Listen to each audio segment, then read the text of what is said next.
Welcome to This Explainer. Today, we're diving into a genuinely thrilling 350 million year evolutionary mystery. Exactly how our mammalian ancestors stopped laying eggs and adapted to give birth to live young.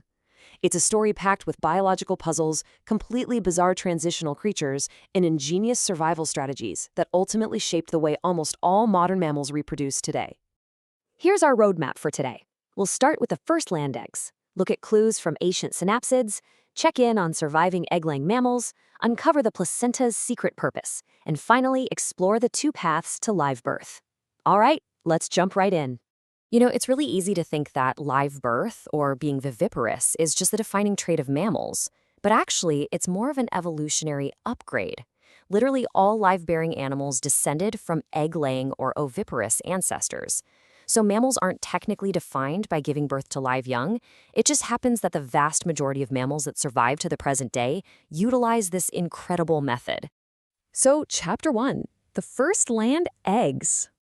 To really wrap our heads around this monumental shift, we need to zoom way out across deep time. This definitely wasn't an overnight change. We're starting 350 million years ago when the first amniotes showed up, and we'll track these major milestones all the way down to about 160 million years ago, when the last common ancestor of marsupial and placental mammals completely embraced live birth.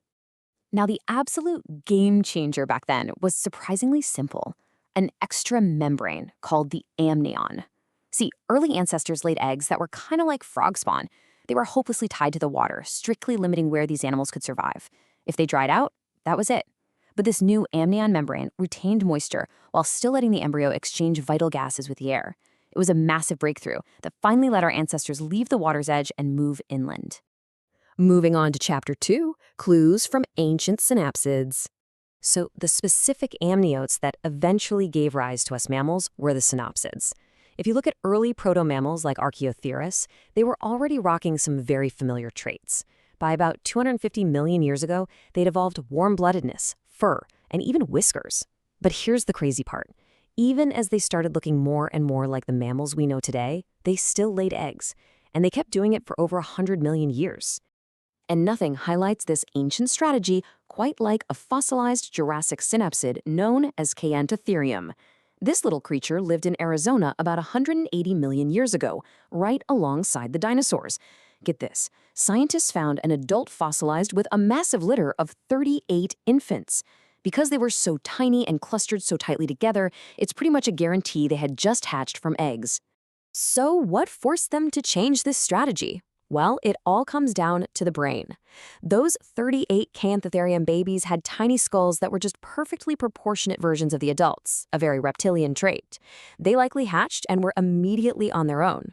But for modern mammals to evolve much larger, complex brains, their skulls actually needed to change shape and grow as they matured. To pull off that massive brain development, they had to ditch those huge reptilian clutches and drastically reduce their litter sizes. Fewer babies meant intense pressure to protect, nurture, and heavily invest in those few young.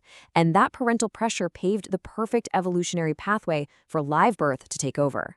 Of course, this transition didn't happen overnight. Which brings us to Chapter 3, surviving egg-laying mammals. Amazingly, we still have living time capsules today that show us the transition steps, the monotremes. They diverged around 200 million years ago, and animals like the platypus and the echidna still lay eggs right now. The echidna strategy is absolutely wild. She lays just 1 to 3 eggs with incredibly thin yolk sacs, and she actually incubates them securely inside a body pouch.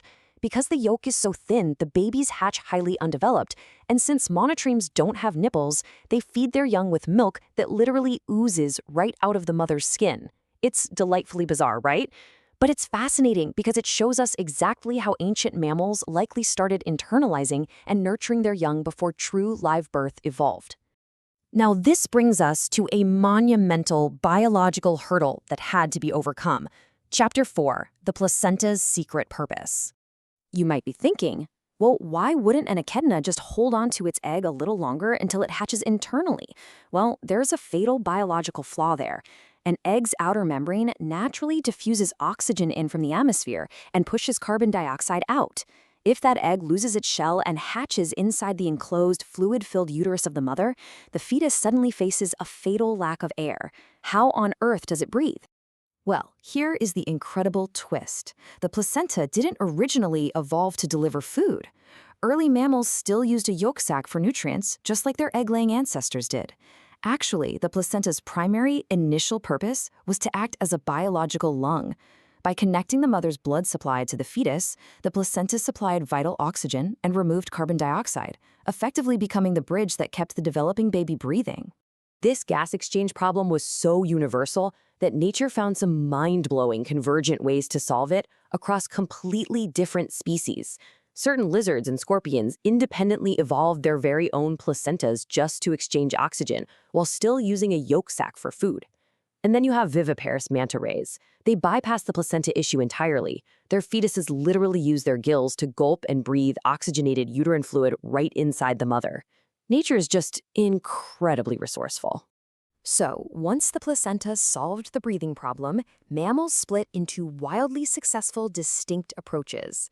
Let's uncover this in our final chapter, 2 Paths to Live Birth. The very first prime candidates for true live birth in the fossil record are the multituberculates. These incredible mammals lived 160 million years ago right alongside the dinosaurs.